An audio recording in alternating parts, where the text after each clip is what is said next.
this is how I made a company that turns over 6 figures a year last year in year 12 during sixth form. So 2022 May, I incorporated Revishaan Limited, and it was basically, first of all, for me as a creator, a way for me to earn, put my money in there so I wouldn't be taxed on income tax. I'd rather be taxed on corporation tax. It's what a lot of creators do, and it's pretty normal. So I did that for a good 3, 4, 5 months, and then four months along the line, I was like, I might try doing something with this company, with what I've built, with essentially what stuff I'm doing. Let me just quickly give you a bit of background. So my company at the moment is called Revishaan Limited. We are rebranding. I do not like the name of it because it's associated with me. We've got a much better rebrand coming in 2 weeks, but it's fine. We are a talent management agency, so we represent over 20-25 exclusive creators on our roster, representing them, ranging from tech creators to comedy creators to lifestyle creators, but essentially we represent them in front of clients, in front of brands. We increase their sponsorships, and we provide them another way of generating revenue through social media. So that's what we do at the moment, constantly expanding, etc. But that's what we are. A year ago we weren't that, but we were building up to that. So 4 months in, I was like, why not do something? Why not make something quite big for creators that I know? And essentially 2-3 years ago, Ken, link him here, 10Q on TikTok, he basically came up with an idea. We were going to go to a Hyde Park event. We were going to go to Hyde Park, launch an event, give out free study resources. He actually created science textbooks for free, handed physical copies out, handed digital copies out. It was incredible. And that's essentially how we got to know each other. We all became friends as creators, and we built this nice educational community on TikTok. So that's what happened. And from there, I was like, why not gather all of these creators up and decide to represent them or manage them, to basically allow us to all... So basically, a lot of the time, creators aren't paid what they're worth. So based on our research, a lot of creators don't know what industry standard is for what they're charging for, because they need to know about usage rights, they need to know about paid advertisement, they need to be paid for their content, like they give away full usage rights, which is not right. So essentially that's what we help them as an agency deal with these things, and represent them moving forward. So we initially started with 4 or 5 creators. We got Danny on board, we got Ken, we got Vera, I'll link them all here, and myself. So it was quite small to begin with, because we were in the experimental phase. We didn't know whether if this would be profitable or not. We didn't know how it was going to work, so it was a bit tough. And I only had one person with me, one staff with me at that point, called Anna, and she was basically representing these 4 creators, and it turned out that was really, really good. We essentially started creating partnerships with brands, recommending them to use our influencers, and essentially building relationships on that. So it was very, very good. And then we expanded to more and more influencers, more and more brands, and so. But this is about how I did it. Now, this is going to be a bit tough, because it was extremely hard, and it is going to be hard for you, because I had an unfair advantage, which was already having that community of creators that were willing to look at my vision and accept it. Starting something like this is very tough, because it's hard to get creators on board if you don't know them. So that was my unfair advantage that a lot of you guys watching this won't have. And you might see on TikTok that you see, this is how you make 100k a month, blah blah blah blah blah. And yeah, you can do it, but it just takes so much time, and it won't happen instantly.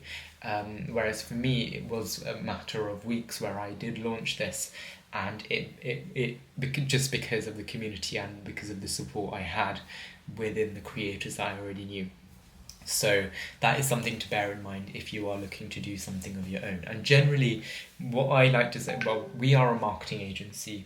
generally, but I don't like that term because it's just become really, really saturated. Like at the moment, marketing, it's very saturated. A lot of people are trying to get into it. A lot of people have gotten into it. It's not good to like. I jumped on to the bandwagon.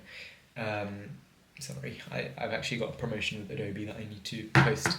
I jumped onto the bandwagon right at the I don't know what the term is, right at this point. Um, but if I did it later, if I did it at this point now, I don't think I would have had the same success as I have already, which is quite scary to think because it was by chance. Honestly, it was genuinely by chance. So the unfair advantage did play a big role. Now, if I was you, how would I do this without having the creators? You've probably seen people cold call. You've probably seen people cold calling, cold emailing. Yeah, it works. You have to be really tactical about it. You have to frame your responses and frame your cold call in a good way and in a good structure. It does work, but it's the toughest way to do it.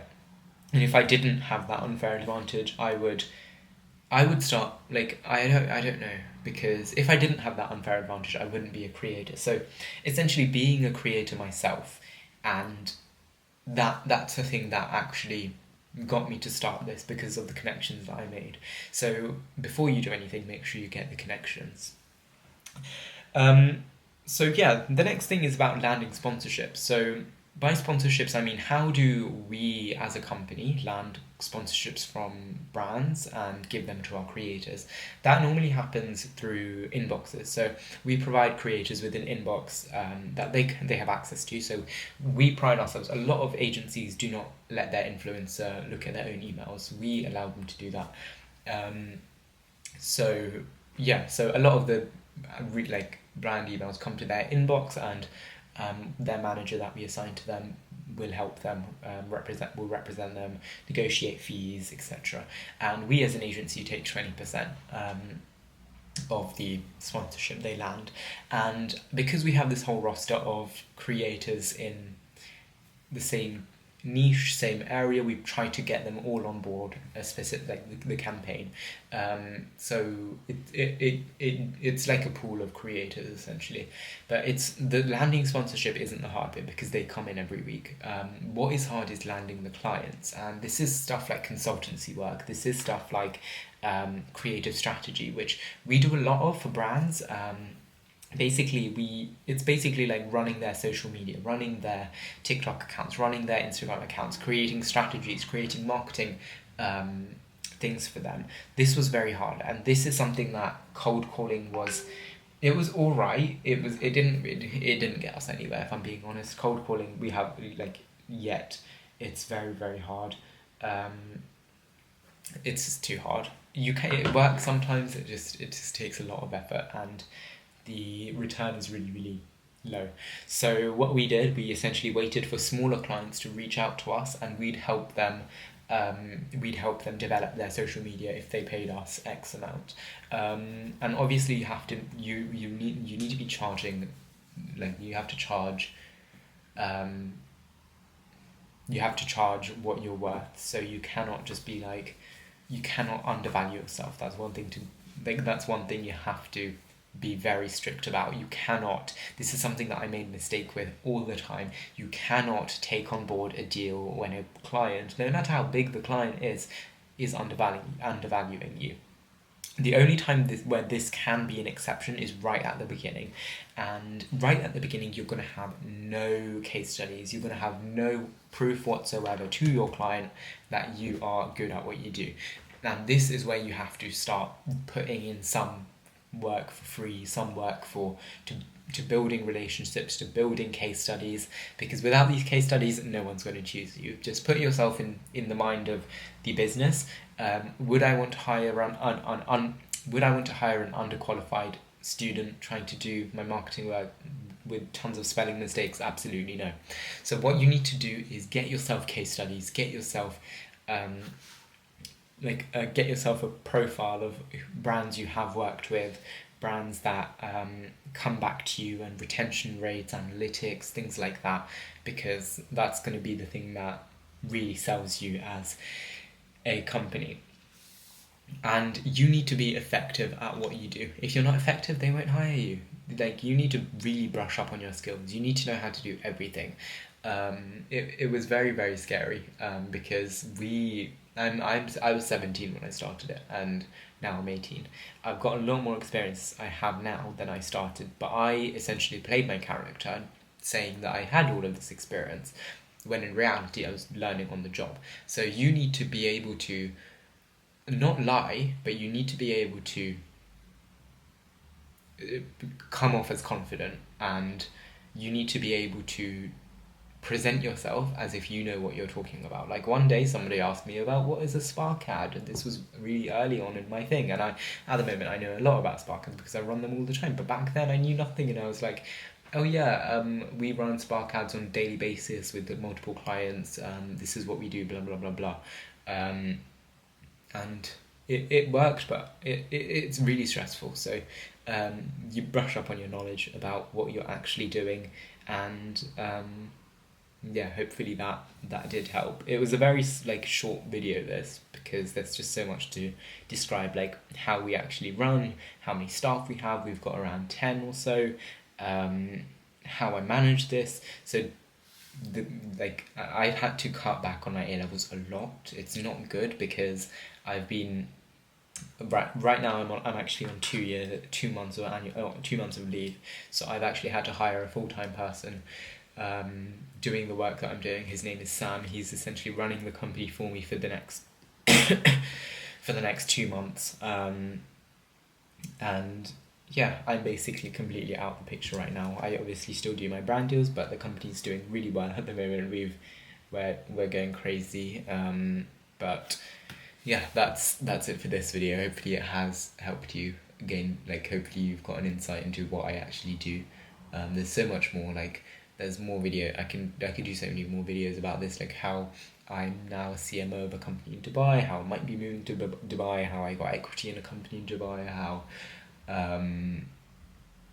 yeah, there's so much more. Let me know what sort of content you want next. Do you want more entrepreneurship content, or do you want more student content? But yeah, have a great day, guys. See you in my next video. Bye.